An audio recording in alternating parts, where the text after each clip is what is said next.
In the past few weeks, over 1 billion Roman Catholics have mourned the death of Pope John Paul II and anticipated the arrival of his successor. Today, on the John Ankerberg Show, you will hear a debate on the topic, did Jesus Christ establish the office of Pope over the Christian Church?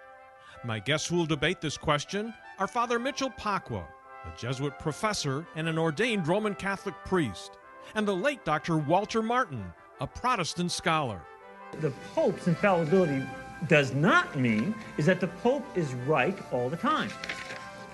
In no way does the Catholic Church even teach that. He's infallible only when he speaks ex cathedra in order to clearly speak infallibly. He has to say that. In order to establish what you just said, you must assume that there is a papacy with the power to do that. Yes. Well, I deny the assumption. The Roman Catholic Church claims that Jesus made Peter the Pope and gave him and his successors supreme power in faith and morals over every person in the Christian Church. But is this true? Why did the Apostle Paul never mention the office of the Pope in any of his epistles? And did Jesus give the same keys to the kingdom to the other apostles that he gave to Peter? Today, you will hear both sides of these questions. We invite you to join us. Good evening. Good evening. Tonight we're examining the claims and the authority, the teachings of the Roman Catholic Church. I want to move on. This week, the infallibility of the Pope. And let's actually take a look at this. And reading from Vatican Council, which met in Rome in 1870, they said, "We teach and define that it is a dogma divinely revealed that the Roman Pontiff, when he speaks ex cathedra, that is, when in discharge of the office of pastor and doctor of all Christians, by virtue of his supreme apostolic authority, he defines a doctrine regarding faith and morals to be held by the universal church, by the divine assistance promised him in Blessed Peter, is possessed of that infallibility with which the divine Redeemer willed that his church should be endowed, for defining doctrines regarding faith and morals, and that therefore such definitions of the Roman Pontiff of themselves and not by virtue of the consent of the Church are irreformable." Now, we need to keep coming back for evidence. Many in the Roman Catholic Church take it for granted that that's true, but there are others that do not. And Father Pacwa, I'd like you to comment about the fact of if Jesus gave the supremacy to Peter, how do you deal with Paul? Because let me give you a few facts about Paul in relationship to Peter. I'd like you to comment, if you would, please. Peter has no say in Paul's appointment. There are 13 epistles that Paul wrote, 2,023 verses. Peter only wrote 2 epistles and 166 verses. Paul mentioned Peter more than once, but he never mentioned him with any special title of honor, such as the vicar or pope, or above any of the other apostles. Paul did not mention the papacy when he referred to the offices of the church in 1 Corinthians 12 and Ephesians 4. Paul as an apostle claimed authority over the Roman church itself in Romans chapter 1, 5 through 6 and 16, 17. Paul claimed for himself that he was behind the very chiefest apostles in nothing, 2 Corinthians 12. And that then specifically you have Paul rebuking Peter without any mention of Peter's supremacy in Galatians 2. Now, if Peter was the chief, it would seem that Paul would have acknowledged that in his epistles and would have acknowledged it in the respect he gave when there was a matter of doctrine on the table. We see none of that for Peter. First of all, what you have in Paul and Peter's dispute in Galatians, again, is not a dispute about some infallible statement by Peter. Okay? So it's about his own practice. Okay. On something that already had been decided by the church. Now, Catholics do not say that we can't tell the Pope to live up to certain things in his own life. As a matter of fact, Dante, when in his Inferno, mentions that a number of popes are in hell for various reasons. And, Remember, you said that. I didn't. That's right. That's right. Well, why not say it? I don't know that they're in hell. Dante knew. So he says. And the thing that, the Pope's infallibility does not mean is that the Pope is right all the time. In no way does the Catholic Church even teach that. He's infallible only when he speaks ex cathedra in order to clearly speak infallibly. He has to say that explicitly, that he's speaking infallibly. Secondly, it has to be to the whole church, not to one part or one individual of the church, but to everybody in the church.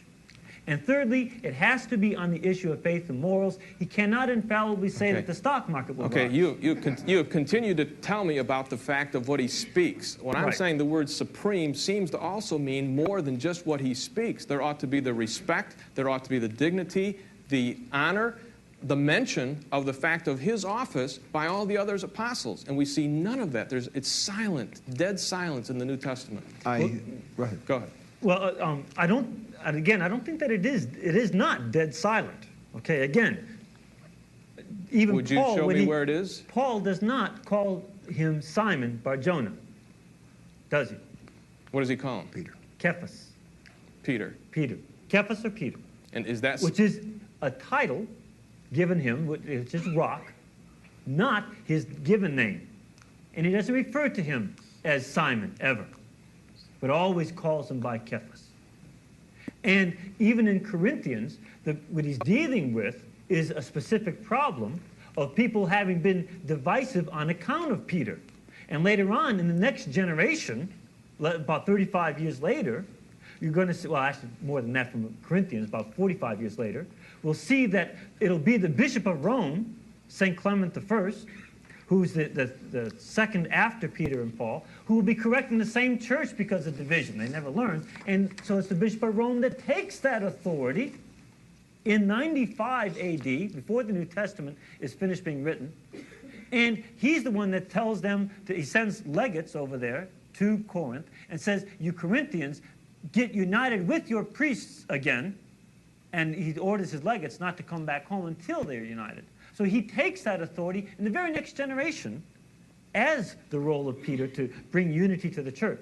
I want to quote Vatican II, John. Okay, come back to that. Vatican I, I mean. Come back to that in a flash, but I'd like for you to put the other side of the fence. I said that there was a hypothesis that Father Pacwa is using, namely that in referring to Peter, which we all agree is small rock, and that there's a differentiation between the other rock, there is something different. It's not referring to Peter because of the way it's written. All right? What would be another option that would seem to fit this evidence better from your point of view? Would you please explain that so we get it on the table anyway? I would take Augustine's position, all right, a very great theologian, that Peter's confession of faith, thou art the Christ, the Son of the living God, is the foundation. And that it's not Peter. Cross-referencing it to 1 Peter chapter 2, Peter didn't understand it to refer to him. He put himself in with all the rest of the little stones built up into the spiritual house, Jesus Christ being the chief cornerstone. Ephesians 2:20 says, we're built upon the foundation of the apostles and the prophets. Jesus Christ, the chief cornerstone. Quote scripture, behold, I lay in Zion a cornerstone, a rock of offense. Whoever believes on him, not Peter, Christ, will not be ashamed.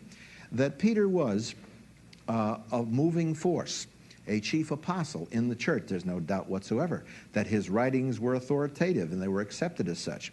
That he recommended Paul's writings as scripture, even calling it scripture, equating it with the Old Testament, is indicative of the fact that they agreed in their basic theology. Well, since they agreed in their basic theology, the facts fit the hypotheses that the whole structure of the New Testament and the first 5 centuries following that, historically, did not give any supreme role to the Bishop of Rome. Okay, now I want you to go on and let's get into a definition of the keys. Okay, Father Pacwa has defined how the Roman Catholic Church sees the keys, and would you give another hypothesis for that? Yes, the alternative to that is the parallel passage of Matthew 18, with which he is well acquainted also, and mentioned it before, namely that Christ was speaking to the disciples, not to Peter, and the apostles in general. And he said, if any two of you shall agree on anything on earth, it will have been done in heaven, which are bind on earth, bound in heaven. Mm-hmm. Now, the keys of the kingdom were the power to bind and loose. Peter had that power, but it wasn't Peter's power alone. Matthew 18 gives that power to you and to me to pray together that we might bind or loose. So I take that to be the alternative proposition. Would you say that the Roman binding and Catholic loosing is a position. declaratory power and not one of supremacy? Yeah, I think it's a right to declare something by faith, and I think Peter had that right. But if he was really the supreme pontiff of the church, this is a very strong point, I think, then the disciples of the apostles, the men who went into the 2nd century, the great theologians of that time, would surely have recognized the primacy of Rome. And they didn't. Okay, Father Paco, would you respond to that hypothesis? Why do you think that the evidence of the New Testament does not fit that hypothesis? First of all, you know that when Jesus is speaking in Matthew 18, he's not speaking to the crowds, but to the apostles. Right. And so that, you know, it's not just we who have that same authority, except in a derived sense, but the apostles and their successors, the bishops, along with the successor Peter, have that authority to make decisions that we don't. For instance, decisions like what goes into the New Testament. That was not made by the New Testament. It was made by the bishops. They chose which books were to be canonical.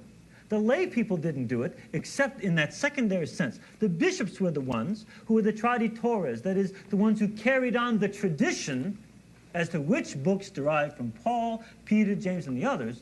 And then finally, in councils, and a series of councils, you know, decided which ones we now have the 27. And really, it was not until Pope Damasus I, in giving authority to the councils of Carthage and Hippo, in the end of the 4th century, beginning of the 5th, so that we had the first time 27 books of the New Testament. Before that, we have 22 books, so that the authority of the New Testament derives from these bishops and from the Pope, and that an authority which Protestants continue to accept as their own basic authority. Okay, let's get a response. There's a severe fallacy in the reasoning. In order to establish what you just said, you must assume that there is a papacy with the power to do that. Yes. Well, I deny the assumption. Yes. So for me, so it's a fallacy only if I accept your assumption. Right. Right. Just as it's a fallacy if I accept yours. That's right. That's right. That's right. So the point. So we're stuck. Yes, we're stuck. We're stuck in one important area that I think we can get out of pretty quickly. Yeah. We're stuck in one important area that I think we can get out of pretty quickly. Yeah. This is it. At Vatican I, which was the cornerstone of all the power of the contemporary papacy. We know that because it was then at Vatican I, which John just read, that the statement was clearly defined for the first time in history, that this was the position, okay? Now, when that was done, at Vatican I, on July 13th, 1870, an argument was raised on the floor, voted on by 18 bishops supporting it. And this was what was stated historically, if I may quote it. Well, venerable brethren, history raises its voice to assure us that popes have erred. You may protest against it or deny it as you please. I'll prove it. Pope Victor in 192 first approved of Montanism and then condemned it. Marcellinus was an idolater. He entered the temple of Vesta and offered incense to the goddess. You will say that it was an act of weakness, but I answer a vicar of Jesus Christ dies rather than become an apostate. Hadrian II declared civil marriages to be valid. Pius VII condemned them. Sixtus V published an edition of the Bible and by a bull recommended it to be read. Pius VII condemned the reading of it. Clement XIV abolished the order of the Jesuits. That's you. He died. Universal Church, bye-bye, okay? You're out. Permitted by Paul III and Pius VII, put you boys back in business. Right. Pope Vigilius purchased the papacy from Belisarius, lieutenant to the Emperor of Justinian. But you will tell me these are fables, not history. Fables. Go, Monsignori, to the Vatican Library and read Platina, the historian of the papacy, in the Annals of Baronius. These are facts which, for the honor of the Holy See, we would wish to ignore. Cardinal Baronius, speaking of the papal court, said, "What did the Roman Church appear in those days? How infamous! Only an all-powerful courtesans governing in Rome. It was they who gave, exchanged, and took bishoprics, and horrible to relate, got their lovers, the false popes, put on the thrones of St. Peter." Okay, we got to call an end to it here, Walter. We need to statement for Father Pacwa here. What do you have to say concerning these things? Well, This is by an archbishop, not I me. know, and we don't deny it at all. Again, that's the basis on which Dante said some of these folks are going to be in hell. So infallibility does not mean justification. No. What I hear you saying is that all the statements that the Pope's made that are proven wrong, they're not infallible.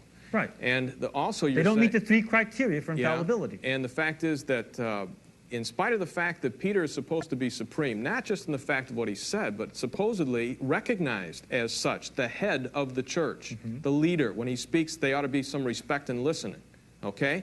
And you would expect that he would be leading in some other areas as well. We still have yet to establish the fact that you find that in Scripture. You still have yet to discount the fact that the other apostles were given the same ability. You still have yet to discount the fact that Paul, in looking at Peter, never mentions it, never writes to him, mentioning the fact that he's the head of the church, and well, on and on and on. Well, see, the problem with your on and on and on is that you don't accept the Catholic understanding of pointing out of other data where Peter is head. As a matter of fact, as Dr. Martin himself said, that Peter clearly takes the dynamic leadership of the church after the ascension of Jesus. For 3 chapters, and then he 3 disappears. chapters and chapter 10. But in chapter 10, he's disputing with the people that are there. They don't show him the honor that you're talking about. No. You're the one that keeps on saying that supremacy means that everything you say is going to be honored. I'm not saying that. I'm saying Yes, you they are. don't say that. I'm saying the respect. Oh. If the Pope were to walk into the door, he should have the final word in an argument. Why? Who said that? Jesus didn't say that. We don't say that Jesus Supreme did. means first. First word, that last doesn't mean, word. in terms of the way that it's going to be enacted, that he's going to have that. You're defining it as a straw man, and then saying we don't have it. We never said that that's what it means. Just what it means define is, supreme for me then. what it means is that when he speaks to the whole church in the name of Peter and on faith and morals, that is infallible. But he's not the head then of the apostles. He's the head of the church as well in terms of being the head of the... What does head mean? How would they recognize it from the examples that are given in Scripture? Well, in terms of the examples in Scripture, his choosing of a replacement for Matthias, his being the first one to go and lead John to lay hands on the Samaritans. But he was sent out by the church to do that. Sure. And he came back and they didn't just accept his word. They argued with him. So? I don't see him being the head. Again, his headship does not come from them and their approval. But they his didn't headship recognize comes from the fact that Jesus is the one who revealed to him that he should... So what you're saying is that the church didn't recognize it, but he still had it. Absolutely, because it comes from Christ, not from the church. That's one of the reasons why it's said to be apostolic and divinely Let's follow that through, is that he had it, but they didn't recognize it. Why didn't they recognize it if they were all there? I mean, Jesus never told anybody else. He only told Peter, and Peter never mentioned it. This, in terms of recognizing things, did they recognize the existence of the New Testament yet? No. Did they recognize the definition of the Trinity? No. Did they recognize the 2 natures of Christ? No. In terms of ways that we could talk about today? No. Lots of things they don't recognize. Yeah, but But over time, did they recognize that Jesus was God? Yes. Did that go into the Chalcedonian and Nicene councils? Sure. Yes. There's a basis there. I'm saying I don't see any basis. Well, okay, you don't accept, the evidence that we accept. I don't see any evidence, is what I'm saying. You don't see that Christ gives Peter this vision to go baptize Cornelius? Yeah, that's why I keep saying that the appeal of the fathers, is not to the tradition of the church and not to the arguments that were aroused and carried on vigorously amongst themselves. All of them, when they appeal, it's scriptura sola. They're appealing to Scripture, Scripture, Scripture. And what John's saying, what I'm saying is this. If you want to believe that the church made the Scripture, you have a problem because the kerygma, which was the preaching of the gospel, was not inscripturated totally until the close of the 1st century. That's not a problem. That's a strength of our position. Yeah, well, no, I don't think it is a strength because the fathers reproduced the entire New Testament virtually themselves in the next 3 centuries. Except the for fathers. Except for 6 verses. With the exception of, pardon? 6 verses. So, well, that's 6 verses. That's the fathers. If you had no church supervising through the magisterium, the teaching ministry, the gathering together, the information, putting it together, you still have the different fathers in different locations, all writing, all reproducing the teachings of the apostles. You put it all together, and they knew that they had, from their own specific references, their own teachers, they knew that they had the Gospels right. They knew they had the book of Acts right. So they subjected everything to the canon of the Gospels and Acts to test the epistles. Now, that's how they arrived at the information. It wasn't somewhere down the line at the year 364. Stay tuned for scenes from next week's program. For additional resources, log on to jashow.org. That's jashow.org.